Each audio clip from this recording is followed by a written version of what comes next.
Lecture number 19 में हमारे पास क्या है, कंटिन्यूस फंक्शंस। पहले भी हम देख के आए हैं टोपोलॉजी में।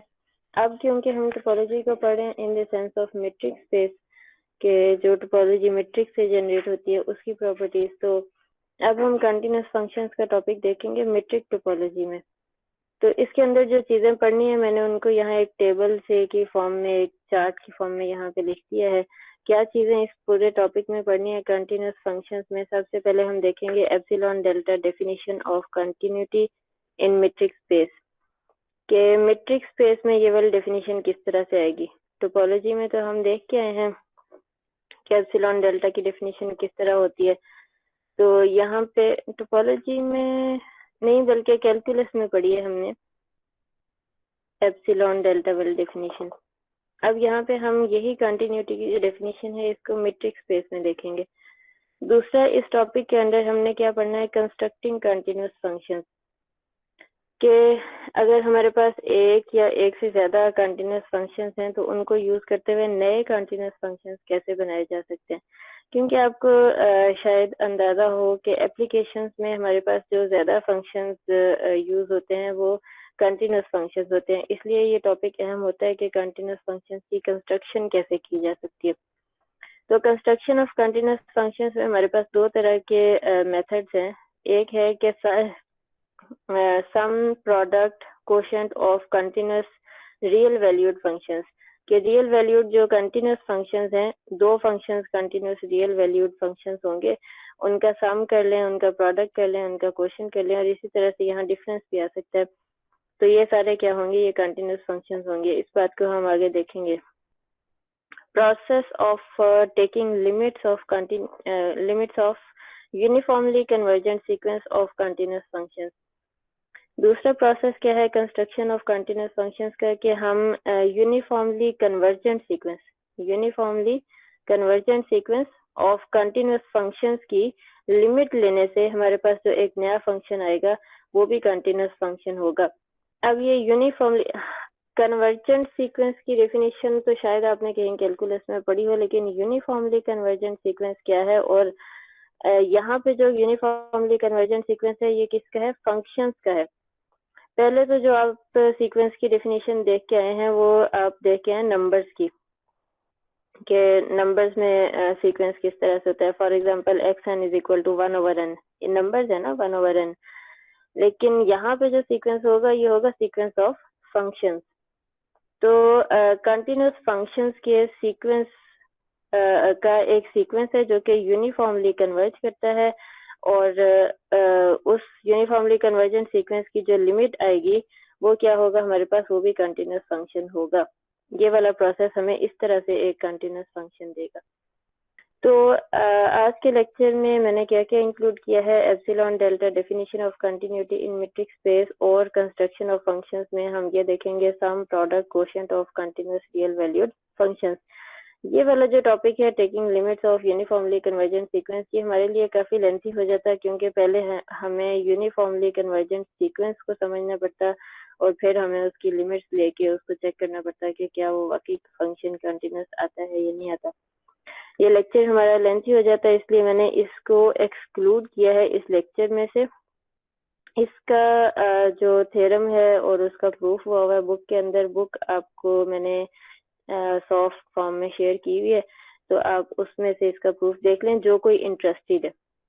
ये हमारे कोर्स में शामिल नहीं होगा, जो कोई इसमें बहुत इंटरेस्टेड है कि इसको मैंने समझना है वो इसको प्रूफ जो है वो देख सकता है। नेक्स्ट हमारे पास थ्योरम है let f from x to y where x and y are metrizable with matrix dx and dy, कि x और y जो हैं वो अगर मेट्राइजेबल हैं तो जाहिर है x के लिए भी एक मेट्रिक स्पेस होगी और y के लिए भी एक मेट्रिक स्पेस होगी। तो जो x की मेट्रिक है उसका नाम dx रख दिया, y की जो मेट्रिक है उसका नाम dy रख दिया। Then continuity of f is equivalent to the requirement, तो f की जो कंटिन्यूटी है उसकी क्या रिक्वायरमेंट होगी, for x belonging to x and given epsilon greater than 0 there exist delta greater than 0 such that. यहाँ पे मैं एक बात आपको बता दूं, जैसे पहले भी जब हम ओपन बॉल्स कैलकुलेट कर रहे थे वहाँ हम एप्सिलॉन ग्रेटर देन 0 यूज कर रहे थे। तो ये जो नंबर्स हैं एप्सिलॉन और डेल्टा ये रियल नंबर्स होते हैं, तो समटाइम्स हम इनको स्पेसिफाई कर देते हैं कि ये 0 और 1 के दरमियान ही होंगे, लेकिन समटाइम्स हम इसको कह देते हैं ग्रेटर देन 0 कोई भी रियल नंबर हो सकता है। जैसे यहाँ मैंने लिखा and given epsilon greater than 0 there exist delta greater than 0 such that, क्या प्रॉपर्टी है कि x की मीट्रिक मतलब x और y के दरमियान जो डिस्टेंस है using metric of x less than delta, ये इम्प्लाई करेगा कि f ऑफ x और f ऑफ y के दरमियान जो डिस्टेंस है using metric of y it should be less than epsilon. Implication है, इम्प्लीकेशन किस तरह से हम देखते होते हैं कि हम इस चीज को सपोज कर लेते हैं जो इम्प्लीकेशन से पहले कि dx of x and y less than delta suppose करेंगे और कहेंगे कि इस सपोजिशन को यूज करते हुए ये बात इम्प्लाई करती है कि f ऑफ x और f ऑफ y के दरमियान जो डिस्टेंस है y की मीट्रिक के लिहाज से ये लेस देन एप्सिलॉन होगा। तो यहाँ मैंने इसको डेफिनेशन का नाम नहीं दिया, मैंने यहाँ थ्योरम का नाम दिया है क्योंकि इसको पूरा जो है वो थ्योरम प्रूफ भी किया हुआ है बुक के अंदर। तो आप इसको एज डेफिनेशन अगर समझें तो definition of epsilon and delta, definition of continuity, वो भी इसी तरह से हम लिखेंगे कि कंटिन्यूटी ऑफ एफ क्या है for x belong to x, मतलब सेट एक्स के हर एलिमेंट के लिए, and given epsilon greater than 0 there exist delta greater than 0। अच्छा, यहाँ पे एक और बात समझने वाली आगे कि गिवन एप्सिलॉन ग्रेटर देन 0 कि एप्सिलॉन को हमने एप्सिलॉन चूज कर लेना कि कोई नंबर होगा एप्सिलॉन, ठीक है। समटाइम्स जब हम पर्टिकुलर एग्जांपल कर रहे हो, हमने फंक्शन को डिफाइन किया हुआ हो कि f of x is equal to 2x है, तो हो सकता है कि हम एप्सिलॉन की वैल्यू को भी खुद से स्पेसिफाई कर लें कि वो 1 होगा या 0.5 होगा या 2 होगा, इस तरह से खुद से हम स्पेसिफाई कर सकते हैं। लेकिन जब हम जनरली प्रूफ कर रहे होते हैं कि कोई फंक्शन f है, कोई फंक्शन g है जिसकी कंटिन्यूटी हमने चेक करनी है, तो फिर हम क्या करते हैं, फिर हम एप्सिलॉन को एप्सिलॉन ही रखते हैं, एप्सिलॉन की जगह पे कोई पर्टिकुलर वैल्यू नहीं रखते। हमें पता होता है कि इसकी जगह कोई पर्टिकुलर वैल्यू होगी। तो बात समझने वाली यहाँ पे ये थी कि एप्सिलॉन जो है वो इसी तरह से रहेगा, डेल्टा जो है वो एप्सिलॉन पे डिपेंड करता हुआ कोई नंबर आ सकता है किसी और फॉर्म में, वो डेल्टा ही नहीं रहेगा, बल्कि फॉर एग्जांपल हम कहते हैं delta is equal to epsilon by 2 अगर हम लें, क्योंकि यहाँ पे हमने क्या कहा, there exist delta greater than 0, कि डेल्टा की तो एग्जिस्टेंस हमने शो करनी है कि कोई ऐसा डेल्टा होगा जो इस पूरी प्रॉपर्टी को सेटिस्फाई करेगा। एप्सिलॉन क्या है, गिवन है, डेल्टा की एग्जिस्टेंस शो करनी है। इसी वजह से अगर आप लोगों ने मुझे अब आइडिया नहीं है, कैलकुलस में अगर आपने ये एप्सिलॉन डेल्टा की डेफिनेशन को यूज करके कंटिन्यूटी के क्वेश्चंस किए हों, तो वहां पे हम क्या करते हैं, हम एप्सिलॉन को लेके चलते हैं कि f of x minus F of x not का जो मॉड है वो लेस देन एप्सिलॉन है, और लेके चलते चलते चलते हम शो करते हैं कि x माइनस एक्स नॉट का मॉड जो है वो एप्सिलॉन पे डिपेंड करता हुआ कोई डेल्टा की वैल्यू हमारे पास निकल आती है। तो फिर हम कहते हैं कि डेल्टा जो है वो between this and this number कोई नंबर होगा। अगर आपको याद है तो ठीक है, इस बात को बॉदर करें, अगर नहीं याद तो इस बात को छोड़ दें। हम सिर्फ यहाँ टोपोलॉजी में या मैट्रिक्स स्पेस में देख लेते हैं कि हमने कंटिन्यूटी की कि इस थ्योरम को यूज किस तरह से करना है, किस तरह से यूज करना है कि for x belong to x and given epsilon greater than 0 there exist delta greater than 0 such that कि ये वाला जो distance between x and y less than delta है, ये चीज इम्प्लाई कर दे किसको, कि distance between f of x and f of y वो भी लेस देन एप्सिलॉन होगा। हम अभी यहाँ पे एक एग्जांपल कर लेते हैं, तो ये डेफिनेशन मेरा ख्याल है अच्छे से क्लियर हो जाएगी। अच्छा, ये वाला लेक्चर मैं आपको पीडीएफ में पहले शेयर नहीं कर पाई थी, तो मैं ये आज ही जो है वो अपलोड कर दूंगी, तो आप इसको पढ़ लीजिएगा। पहले शेयर किया हुआ हो तो आप लोग पहले पढ़ के आए तो वो ज़्यादा अच्छा हो जाता है, लेकिन ये लेट हो गया। यहाँ एग्जाम्पल है हमारे पास, मैंने यहाँ डिफरेंट फंक्शंस डिफाइन कर दिए एक ही एग्जाम्पल के अंदर ना, क्योंकि ये सारे एक जैसे थे। F1 मैंने डिफाइन किया from R cross R to R, set different है, यहाँ R से R नहीं है, बल्कि यहाँ पे क्या है, R cross R to R।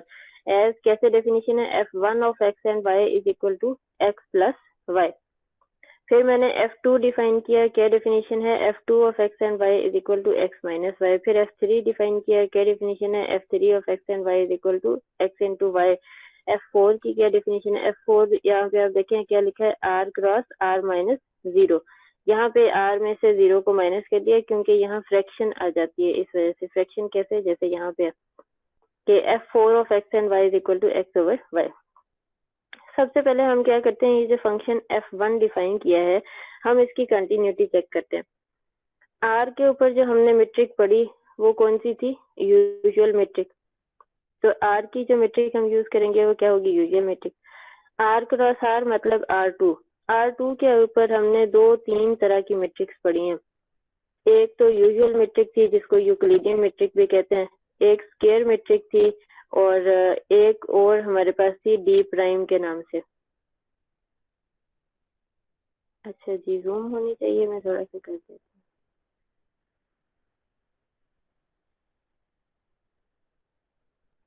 अच्छा,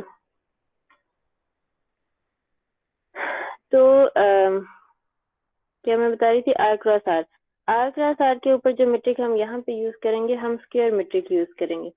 जैसे मैंने यहाँ एग्जांपल की स्टेटमेंट में लिख दिया कि F1, F2, F3 and F4 are continuous functions with usual metric D on R and square metric rho on R square. Square metric कौन सी है जिसमें हम डिफाइन करते हैं, ये जैसे कि मैंने यहाँ लिखा हुआ भी होगा, ये definition rho of x and y। क्योंकि R2 के एलिमेंट्स हैं तो ये क्या होंगे, x and y comma x not y nought. एक एलिमेंट इस तरह की फॉर्म का होगा ना, एक्स एंड वाई, फिर दूसरा element x not y not. तो rho of distance between these 2 points किस तरह से डिफाइंड है, maximum of x minus x not mod and y minus y not mod. और यूजुअल मेट्रिक की तो बड़ी सिंपल सी डेफिनेशन है, क्योंकि यहाँ पे रियल नंबर्स हैं तो सिंपल x ही आएगा और यहाँ पे y आएगा, कि x और y के दरमियान जो डिस्टेंस है उसकी क्या डेफिनेशन है, x माइनस वाई का मॉड। तो इन दोनों डेफिनेशंस को यूज करते हुए हम कंटिन्यूटी को प्रूव करते हैं। क्या है, for given epsilon greater than 0 and मैंने यहाँ पे इसलिए लिख दिया कि ये वाली जो इम्प्लीकेशन से पहले वाली चीज है, इसको भी तो हमने खुद ही से सपोज करना है, एप्सिलॉन को भी खुद ही से सपोज करना है, और ये जो इम्प्लीकेशन से पहले वाली चीज है इसको खुद से सपोज करना है। फिर इस सपोजिशन को यूज करते हुए डेल्टा की वैल्यू फाइंड करनी है, साथ ही साथ इस वाली चीज को प्रूफ करना है कि एफ ऑफ एक्स और एफ ऑफ वाई के दरमियान जो डिस्टेंस है using metric of set y. इस वक्त हमारा सेट वाई कौन सा है, सेट वाई हमारा है आर, और सेट एक्स कौन सा है, R2, मतलब आर क्रॉस आर। तो जो rho of x and y and x not y naught, क्योंकि ये R2 से है, this is less than delta, delta greater than 0। This implies, rho की डेफिनेशन मैंने अप्लाई कर दी, maximum of x minus x not and y minus y not less than delta we have. यहाँ से आगे फिर हम वो चीज शुरू करते हैं कि एफ फंक्शन के को अप्लाई करने के बाद इन दोनों पॉइंट्स के दरमियान डिस्टेंस का क्या हमारे पास कैलकुलेशन आती है।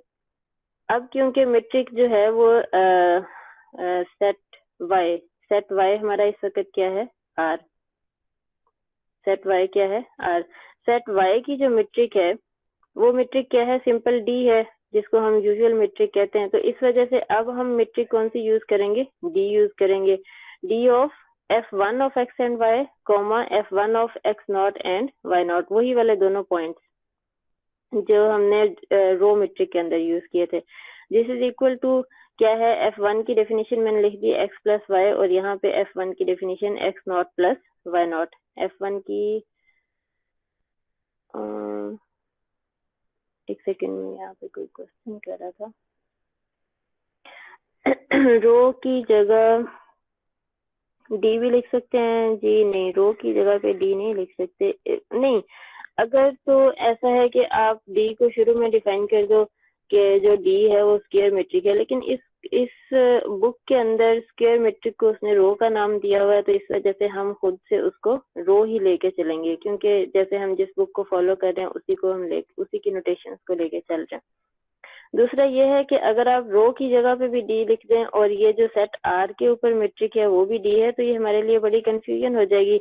हमें कैसे पता चलेगा कि हम R2 की मीट्रिक यूज कर रहे हैं या R की मीट्रिक यूज कर रहे हैं। तो इस वजह से जहाँ रो लिखा हुआ है उसको रो ही लेके चलें, जहाँ डी लिखा हुआ है उसको डी ही लेके चलें। अच्छा, हम यहाँ पे प्रूफ कर रहे थे कि d of f1 of x and y, f1 of x nought and y not, f1 की डेफिनेशन क्या थी?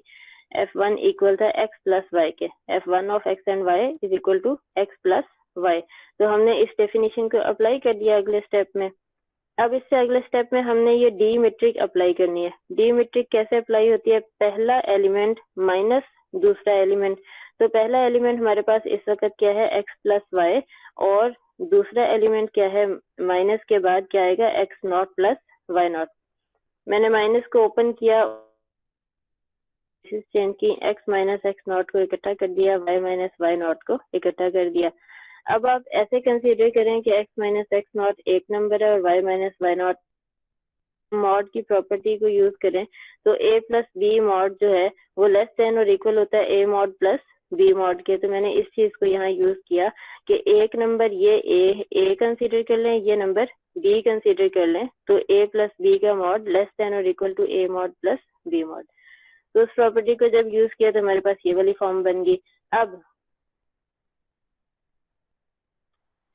x माइनस एक्स नॉट के दरमियान जो मॉड है इसको हमने कहा ये लेस देन डेल्टा है, और y minus y not less than delta.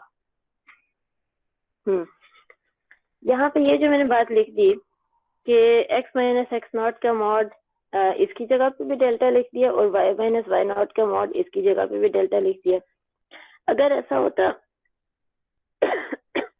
अगर ऐसा होता कि x माइनस एक्स नॉट का मॉड इसकी वैल्यू भी डेल्टा है और इसकी वैल्यू भी डेल्टा है, तो यहाँ पे मैं इक्वल का सिंबल यूज करती, लेकिन मैंने तो यहाँ लेस देन का सिंबल यूज किया। मैंने लेस देन का सिंबल क्यों यूज किया? क्योंकि हमें कंफर्म नहीं है कि इन दोनों में से किसकी वैल्यू डेल्टा है।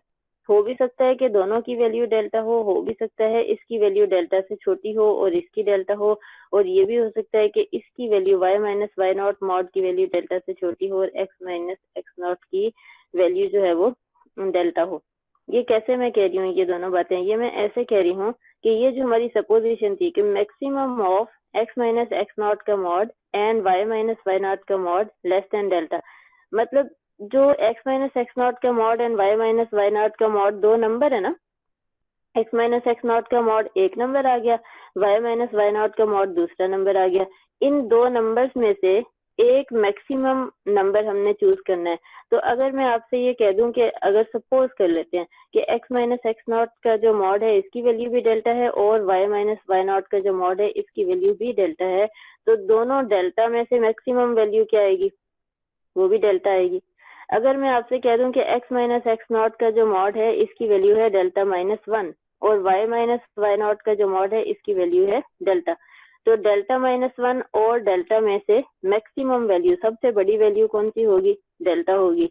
तो इस वजह से ये जो स्टेटमेंट हमारे पास बनी थी रो की डेफिनेशन को यूज करके कि maximum of x minus x not का mod and y minus y not का मॉड जो है वो लेस देन डेल्टा है, इस स्टेटमेंट से हम ये रिजल्ट निकाल सकते हैं कि पॉसिबिलिटी है कि x minus x not mod और y minus y not mod दोनों की वैल्यू डेल्टा हो। पॉसिबिलिटी है कि एक की वैल्यू डेल्टा दूसरे की डेल्टा से छोटी, ये भी पॉसिबिलिटी है कि इसकी वैल्यू डेल्टा से छोटी और इसकी वैल्यू डेल्टा हो। तो इस तरह से हम जो मैक्सिमम जो केस है वो क्या है कि दोनों की वैल्यू डेल्टा आ सकती है, वो वाला यूज करते हैं।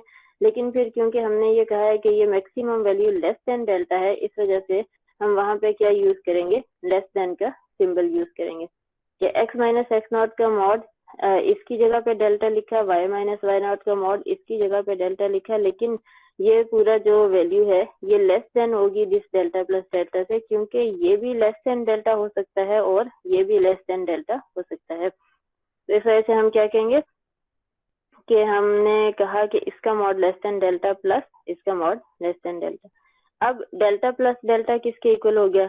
2 डेल्टा के।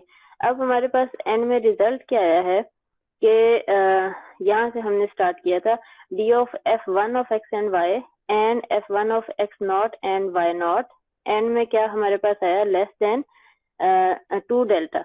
हमने क्या शो करना था, हमने ये शो करना था कि d of f of x and f of y less than epsilon होना चाहिए, d of f of x and f of y less than epsilon होना चाहिए।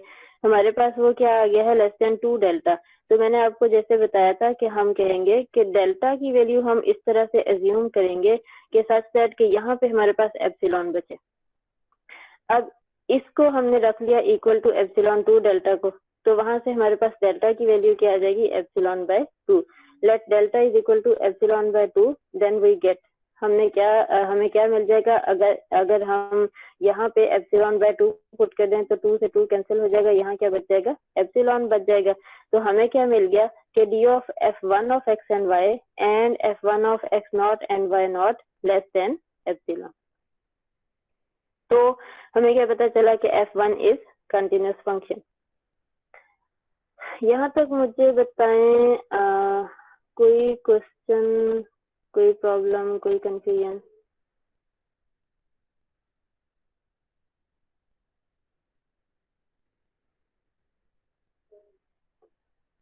Very good, okay. तो हम आगे कंटिन्यू करते हैं। मैंने ना ये टोटल 4 फंक्शंस हैं।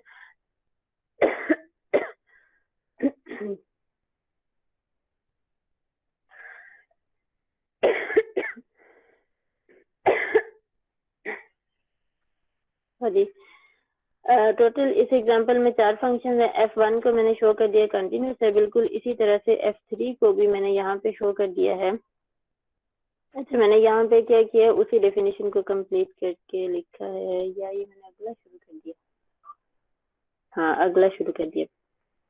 तो यहाँ मैंने क्या किया है, f3 को भी शो कर दिया कि वो कंटिन्यूस है। तो बाकी जो बच जाएंगे ना f2 और f4 वो इसी पैटर्न पे हो जाएंगे, वो आप खुद कर लेंगे। जैसा कि जैसे f1 था, f1 of x and y is equal to x plus y था, और f2 क्या आ गया था, f2 of x and y is equal to x minus y. तो जैसे x प्लस वाई वाला प्रूफ हुआ, सेम इसी तरह से x माइनस वाई वाला हो जाएगा। अब f3 का मैं आपको करवा देती हूँ, जो कि किस तरह से है कि प्रोडक्ट है x एंड y का। तो 4 वाला जो है वो बिल्कुल प्रोडक्ट वाले मतलब f3 वाले तरीके से हो जाएगा। ये जो f3 है इसमें हमें एक छोटा सा ट्रिक यूज करना पड़ेगा, हमें आपको बता देती हूँ कैसा ट्रिक है। For given epsilon greater than 0, जैसे कि जैसे ही हमने कंटिन्यूटी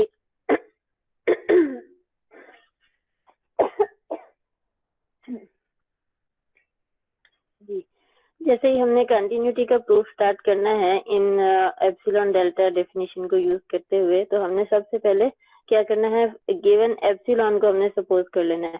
2 चीजें हमने सपोज करनी है, एप्सिलॉन ग्रेटर देन 0 और के रो ऑफ, जो रो मीट्रिक है, जो सेट एक्स की मीट्रिक है, ये जो मीट्रिक है ये लेस देन डेल्टा हमें वैल्यू देगी, जबकि डेल्टा क्या है, ग्रेटर देन 0 कोई भी रियल नंबर है। तो 2 चीजें जो हमने सपोज की वो क्या थी, एक एप्सिलॉन ग्रेटर देन 0 और एक सेट एक्स की मीट्रिक, जबकि सेट एक्स हमारे पास क्या है, r क्रॉस r। तो rho of x and y and x not and y not less than delta, rho की डेफिनेशन को यूज किया, हमारे पास ये चीज आ गई, वही बिल्कुल के maximum of this value and this value less than delta we have. अब हमने क्या करना है, मीट्रिक ऑफ सेट वाई हमारा क्या था, r, सेट वाई क्या था, r, इसकी मीट्रिक क्या थी, यूजुअल मीट्रिक। हमने यूजुअल मीट्रिक उठा ली और फंक्शंस को लिखना है। पहले हमने यहाँ पे सिर्फ पॉइंट्स को लिखा, अब इन्हीं पॉइंट्स के ऊपर फंक्शंस को लिखना है, जो जिस फंक्शन को हम कंटिन्यूस प्रूव कर रहे हैं। f3 को करना है, तो d of f3 of x and y and f3 of x nought and y nought is equal to, f3 की डेफिनेशन क्या है कि इन दोनों को हमने आपस में मल्टीप्लाई कर देना है, d of x y x not y nought, this is equal to, अब d मीट्रिक की डेफिनेशन यूज की, पहला पॉइंट माइनस दूसरा पॉइंट।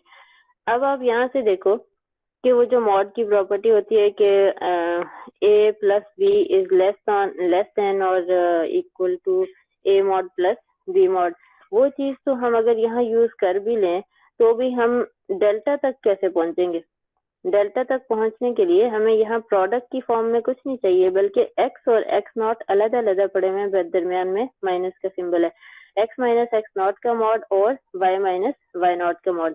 मेरे बात करने का मकसद ये है कि हमने ये जो हमारे पास स्टेप आता है ना, इस स्टेप से हमने वहां तक पहुंचना होता है कि हमारे पास इस तरह की कोई ना कोई फॉर्म बन जाए। किस तरह की फॉर्म के x माइनस एक्स नॉट का मॉड अलग हो जाए और y माइनस वाई नॉट का मॉड जो है वो अलग हो जाए।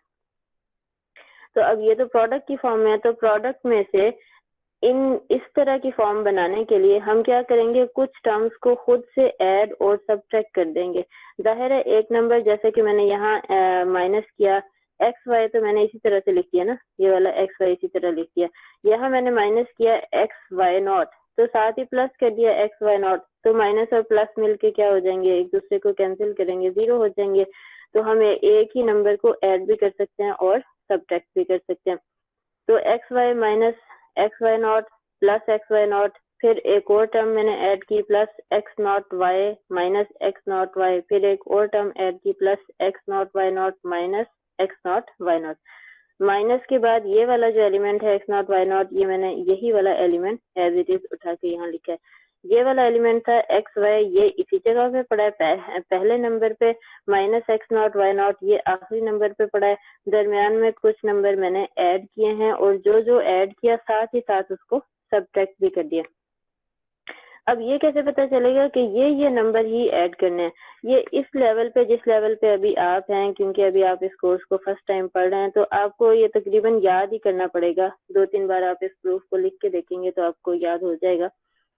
तो आपको ये याद ही करना पड़ेगा कि ये टर्म्स इसके अंदर ऐड करनी है और वही टर्म्स इसमें से सब्ट्रैक्ट करनी है। और आहिस्ता आहिस्ता एक्सपीरियंस के साथ बंदे को खुद ब खुद समझ आ जाती है कि मेरे पास ये वाला स्टेप है और मैंने पहुंचना इस वाले स्टेप तक है, x minus x not mod और वाई माइनस वाई मॉड तक पहुंचना है। तो वहां तक पहुंचने के लिए मुझे क्या करना पड़ेगा, मुझे कुछ ऐसे नंबर्स को ऐड और सब्ट्रैक्ट करना पड़ेगा। ये एक्सपीरियंस के साथ खुद ब खुद बंदे को समझ आना शुरू हो जाती है। तो अभी जिस लेवल पे आप हैं, आपको ये याद करना पड़ेगा कि किस तरह के नंबर्स ऐड किए हैं और किस तरह के सब्ट्रैक्ट किए हैं। अब यहाँ पे क्या होगा कि अब हमारे पास बहुत सारे, क्योंकि यहाँ पेयर्स बन गए हैं, तो हर पेयर में से हम देख लेते हैं क्या क्या कॉमन आ रहा है। अच्छा, कॉमन लेते वक्त भी हमने अपनी बात को जहन में रखना है कि हमने किस स्टेप तक पहुंचना है।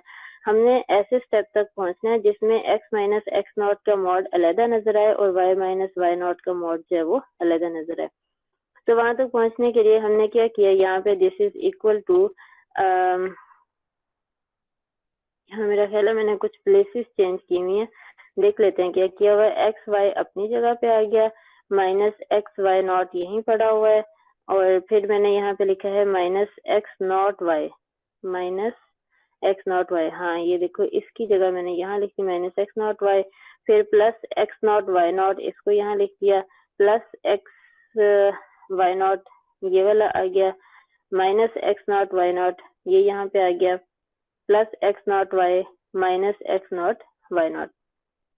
तो ये मैंने कुछ प्लेसेस इस तरह से चेंज की हैं कि अगर मैं इसमें से x कॉमन लूँ तो ये मेरे पास आ जाए y minus y nought, minus इसमें से x नॉट कॉमन लिया तो यहाँ पे फिर आ गया y माइनस वाई नॉट, इन दो टर्म्स में से x नॉट कॉमन लिया, प्लस यहाँ से मैं क्या कॉमन ले सकती हूँ, वाई नॉट, मैंने यहाँ से वाई नॉट कॉमन ले लिया तो बाकी क्या बचा, x minus x not, plus यहाँ से मैंने एक्स नॉट कॉमन लिया तो यहाँ पे क्या आ गया, y माइनस वाई नॉट। अब इससे अगले स्टेप में क्या किया है कि ये जो हमारे पास दो टर्म्स पड़ी हुई हैं, इन दो टर्म्स में से y माइनस वाई नॉट को कॉमन ले लिया तो बाकी पीछे क्या बच जाएगा, x और माइनस एक्स नॉट, प्लस ये वाई नॉट वाली टर्म इसी तरह पड़ी हुई है, प्लस एक्स नॉट वाली टर्म इसी तरह पड़ी हुई है। अब ये जो तीन टर्म्स हैं, इन तीनों टर्म्स में आप देखें कि अच्छा, अब अगर मजीद हम इसको कॉमन लेंगे तो वापस हम अपनी उसी चीज पे चले जाएंगे जहाँ से हम शुरू हुए थे। बस अब हमारे पास वो चीज आ गई जो हमें चाहिए थी कि x माइनस एक्स नॉट और y माइनस वाई नॉट जो है वो हमें अलग अलग नजर आए।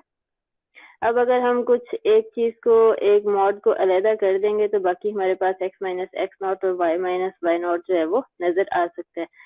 अब हमने क्या किया है, मॉड की प्रॉपर्टी यूज की है इससे अगले स्टेप में। मॉड की प्रॉपर्टी क्या है कि वही जैसे a plus b mod less than और equal to a mod plus b mod, यहाँ पे तीन नंबर थे तो तीनों को हमने प्लस करके मॉड के साथ अलग अलग कर दिया। यहाँ एक ही मॉड था ना, एक ही मॉड था इस वाले स्टेप में, अगले स्टेप में हर टर्म के ऊपर मॉड जो है वो अलग कर दिया, x minus x nought into y minus y not का मॉड, प्लस के बाद इसके ऊपर मॉड, प्लस के बाद इसके ऊपर मॉड। अब this is equal to mod, जब प्रोडक्ट में अलग अलग होता है तो वो टर्म इक्वल ही रहती है, वहां लेस देन नहीं आता। तो x माइनस एक्स नॉट का mod into y minus y not का मॉड, ये दो टर्म्स मल्टीप्लाई हो रही थी, इनके ऊपर हमने मॉड को अलग अलग कर दिया, प्लस यहाँ फिर दो टर्म्स मल्टीप्लाई हो रही थी, यहाँ फिर मॉड को अलग अलग कर दिया, प्लस यहाँ फिर दो टर्म्स मल्टीप्लाई हो रही थी, यहाँ फिर मॉड को अलग अलग कर दिया। अब मॉड को अलग अलग करने के बाद अब हम वो चीज यूज कर सकते हैं ना कि x minus x not mod की जगह पे डेल्टा लिखते हैं और y minus y not mod की जगह पे डेल्टा लिख दें, और वही लॉजिक जिस लॉजिक से पहले हमने इसको लेस देन लिखा था उसी लॉजिक से यहाँ भी हम इसको लेस देन का सिंबल यूज करेंगे कि इसकी जगह पे भी डेल्टा वैल्यू, इसकी जगह पे भी डेल्टा वैल्यू, लेकिन ये लेस देन के साथ, प्लस वाई नॉट जो है, ओहो सॉरी, यहाँ वाई नॉट का मॉड आना था तो आप इस पे मॉड डालीजिएगा, वाई नॉट का mod into x minus x not mod की जगह पे लिख दिया डेल्टा, प्लस एक्स नॉट का मॉड, यहाँ भी मॉड आएगा, into y minus y not mod की जगह पे लिख दिया delta. This is less than. अब यहाँ पे आप देखो कि ये था डेल्टा इंटू डेल्टा, डेल्टा का स्क्वायर हो गया, ये वाली टर्म मैंने उसी तरह लिखी हुई है, ये वाली टर्म उसी तरह लिखी हुई है, सिर्फ इसमें से एक डेल्टा को मैंने खत्म कर दिया और कहा कि ये वाली जो पूरी की पूरी टर्म है ये लेस होगी, ये छोटी होगी इस वाली टर्म से। ये कैसे छोटी होगी, हालांकि यहाँ पे तो दो डेल्टा थे, यहाँ पे एक डेल्टा आ गया, ये इस तरह से छोटी होगी।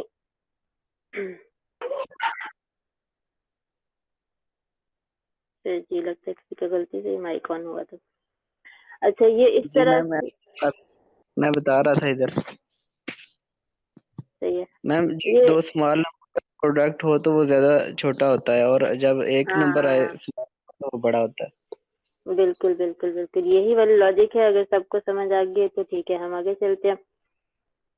तो अब हमने क्या किया, इससे अगले स्टेप में डेल्टा को कॉमन ले लिया, तो बाकी क्या बचा, 1 plus y nought plus x nought. ये मैं आपको दोबारा बता रही हूँ, यहाँ मॉड आएगा, वाई नॉट का मॉड प्लस एक्स नॉट का मॉड, इसी तरह यहाँ पे वाई नॉट का मॉड प्लस एक्स नॉट का मॉड।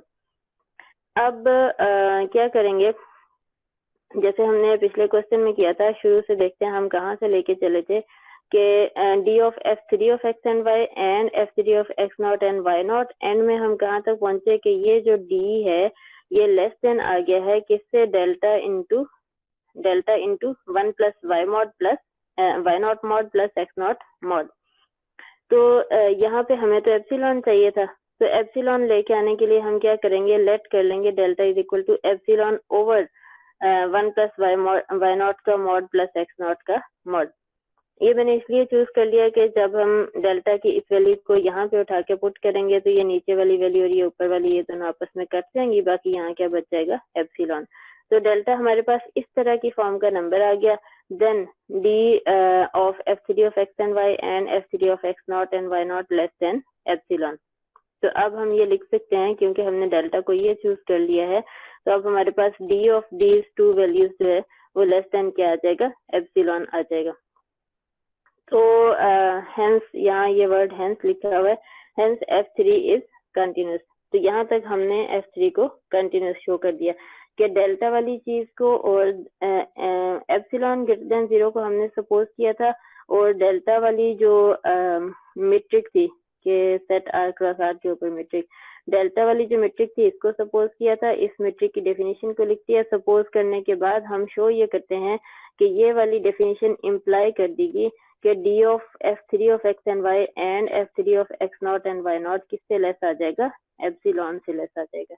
जबकि डेल्टा जो है वो उसके साथ, क्योंकि हमने डेफिनेशन में या थ्योरम की स्टेटमेंट में लिखा है कि डेल्टा के साथ क्या सिंबल यूज हो रहा है, देयर एग्जिस्ट, कि डेल्टा किसी और फॉर्म का होगा, वो डेल्टा ही नहीं रहेगा, और वो किस फॉर्म का होगा, वो एप्सिलॉन पे डिपेंड करता हुआ कोई नंबर होगा, there exist delta greater than 0।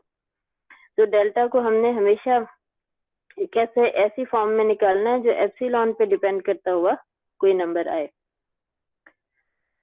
अच्छा जी, नेक्स्ट हमारे पास क्या है, ये जो ऊपर हमने एग्जांपल की, इस एग्जांपल में हमें क्या पता चला कि addition, subtraction, multiplication operations are continuous functions. यहाँ पे ऑपरेशंस की बात हो रही है कि अगर दो नंबर्स को ऐड किया जाए दो नंबर्स को ऐड किया जाए और उसको एक फंक्शन की फॉर्म में लिख लिया जाए तो वो एक कंटिन्यूस फंक्शन है, जैसा कि हमने इस अबव एग्जांपल में प्रूव किया। From r cross r to r and quotient operation is continuous function from r cross r minus 0, क्योंकि कोशेंट है यहाँ वाला जो नंबर है उसने नीचे जाना है इसलिए उसको लिख दिया r माइनस 0 से होगा टू r के कोशेंट जो ऑपरेशन है वो भी कंटिन्यूस फंक्शन है। तो अब अगर आपसे कोई कह दे, मैंने तो यहाँ इस एग्जाम्पल में क्या किया है कि मैंने इसकी स्टेटमेंट यूं से बना के लिखी कि ये हमारे पास एक फंक्शन है जो कि किस तरह से डिफाइन किया गया है कि x और y को ऐड कर दिया गया है। ये हमारे पास एक फंक्शन है जो किस तरह डिफाइन किया गया है कि x और y को मल्टीप्लाई कर दिया गया है, बिल्कुल इसी तरह सब्ट्रैक्ट और यहाँ पे क्वोशंट है। तो अगर आपसे कोई कहे कि operation of addition is continuous function, तो आपने इस चीज को प्रूफ करने के लिए परेशान नहीं हो जाना, आपने फौरन से इस वाले प्रूफ को जहन में लेके आना है कि अगर ऑपरेशन ऑफ एडिशन है तो उसे हम फंक्शन की फॉर्म में लिख सकते हैं। कैसे लिख सकते हैं कि f of x and y is equal to x plus y. तो ये ऑपरेशन ऑफ एडिशन ही है ना। ये फंक्शन की डेफिनेशन हमें क्या बताती है कि दो नंबर्स ऐड हो रहे हैं। दो नंबर्स ऐड होने का क्या मतलब, ऑपरेशन ऑफ एडिशन। तो इस एग्जाम्पल में हमने क्या प्रूव कर दिया कि operation of addition, subtraction and multiplication are continuous functions from r cross r to r and quotient is a continuous function from r cross r minus 0 to r. Next छोटे छोटे results हैं, इनको मैंने यहाँ proof नहीं किया। ये तो हमारे पास टॉपिक स्टार्ट हो गया कंस्ट्रक्शन ऑफ कंटिन्यूस फंक्शन। जैसे मैंने शुरू में जो है वो थोड़ा सा इसको ब्रीफ बता दिया था। तो कंस्ट्रक्शन ऑफ कंटिन्यूस फंक्शंस में दो आगे टाइप्स आनी थी। एक क्या थी कि रियल वैल्यूड फंक्शंस को ऐड कर दो, सब्ट्रैक्ट कर दो, मल्टीप्लाई कर दो तो ये कंटिन्यूस फंक्शंस होते हैं। और अगर g of x not equal to 0 हो तो f फैक्टर g जो है f क्वोशंट g ये भी कंटिन्यूस फंक्शन होगा। जबकि क्या है, f और g दोनों कंटिन्यूस फंक्शंस हैं from x to r। x कोई भी टोपोलॉजिकल स्पेस है। तो ये जो थ्योरम है दो कंटिन्यूस फंक्शंस को यूज करते हुए एक नया कंटिन्यूस फंक्शन बनाने का हमें तरीका बता देता है। f और g को यूज करते हुए f प्लस g एक नया कंटिन्यूस फंक्शन आ गया। f और g को यूज करते हुए f माइनस g एक नया कंटिन्यूस फंक्शन। इसी तरह से ये वाले दोनों। इसका प्रूफ मैंने यहाँ नहीं किया हुआ, इसका प्रूफ बहुत आसान है, बुक में हुआ हुआ है। वही बात मैं यहाँ पे भी कहूंगी कि कुछ थ्योरम्स की स्टेटमेंट्स हमारे लिए अहम होती हैं। हर थ्योरम को प्रूफ करना हमारे लिए इसलिए जरूरी नहीं है कि हम प्रूफ जो है वो आपको इसलिए करवाते हैं कि आपको समझ आ जाए कि प्रूफ को किस तरह से करना है। अगर हम हर थ्योरम को प्रूफ करने लग जाएं तो हमारा कोर्स बहुत लेंथी हो जाएगा। इस वजह से कुछ मैंने सिर्फ इम्पोर्टेंट स्टेटमेंट्स यहाँ ऐड कर दी होती हैं, उनका प्रूफ आपके कोर्स में शामिल नहीं है। लेकिन अगर आप चाहते हैं कि आपको इसका प्रूफ समझ आए तो आप बुक में से पढ़ सकते हैं, इसका प्रूफ भी बुक में हुआ हुआ है। नेक्स्ट हमारे पास लेमा है, let x be a topological space and a subset of x if there is a sequence of points of a converging to x, कि अगर a के पॉइंट्स का सीक्वेंस किसी एक पॉइंट x को कन्वर्ज हो रहा है, then x belongs to A closure, फिर वो जो x है वो इस सेट के क्लेयर का एलिमेंट होगा। The converse holds if x is metrizable, कि इसी स्टेटमेंट का कन्वर्स तब होल्ड करेगा अगर x सिर्फ टोपोलॉजिकल स्पेस नहीं बल्कि साथ ही साथ मिट्राइजेबल स्पेस भी हो, मतलब वो किसी मैट्रिक्स से इंड्यूस होती हो। नेक्स्ट हमारे पास एक थ्योरम है, let f from x to y be continuous function, then every convergent sequence x and converging to x in x, the sequence f of x and converges to f of x, कि अगर हमारे पास एक sequence ऐसा है जो set x के elements का sequence है, सेट x के एलिमेंट्स का सीक्वेंस xn कन्वर्ज करता है किसी एक पॉइंट x को, और ये फंक्शन जो है ये कंटिन्यूस है, तो क्या होगा, f of xn जो है वो भी f of x को ही कन्वर्ज कर जाएगा। मतलब इस सीक्वेंस की हर टर्म के ऊपर हमने ये फंक्शन अप्लाई किया, ये हमेशा f of xn कन्वर्ज नहीं करेगा f of x को, ये सिर्फ तब कन्वर्ज करेगा जब f कंटिन्यूस फंक्शन होगा। दोबारा से देखें कि xn एक सीक्वेंस है, कन्वर्ज करता है x को, तो फंक्शन के कंटिन्यूस होने की वजह से f of xn जो है वो भी कन्वर्ज कर जाएगा टू f of x। इसमें भी वही बात, the converse of statement holds if x is metrizable, के कन्वर्स ऑफ स्टेटमेंट बनेगा क्या यहाँ पे कि अगर f of x n converge करता है एफ ऑफ एक्स को, तो एक्स एन कन्वर्ज करेगा एक्स को अगर एफ कंटिन्यूस होगा। मतलब एफ की कंटिन्यूटी जो है वो इसमें भी सपोजिशन में रहेगी, कन्वर्स में भी, कि एफ जो है वो कंटिन्यूस फंक्शन है and f of x n converge करता है एफ ऑफ एक्स को, तो एक्स एन भी कन्वर्ज करेगा एक्स को। ये क्या है, ये इस थ्योरम की कन्वर्स स्टेटमेंट है, और ये कन्वर्स स्टेटमेंट तब होल्ड करेगी जब एक्स और वाई, एक्स जो है वाई की बात नहीं हो रही, यहाँ सिर्फ एक्स की बात हो रही है। एक्स जो है वो सिर्फ टोपोलॉजिकल स्पेस नहीं बल्कि मिटराइजेबल टोपोलॉजिकल स्पेस है, मतलब कि वो किसी मैट्रिक्स से भी इंड्यूस होती है। यहाँ पे एक्सरसाइज है कि F2 और F4 जो कि एग्जांपल में डिफाइन किए गए हैं, आपने उनको कंटिन्यूस शो करना है। F2 बिल्कुल F1 की तरह हो जाएगा और F4 बिल्कुल F3 की तरह हो जाएगा।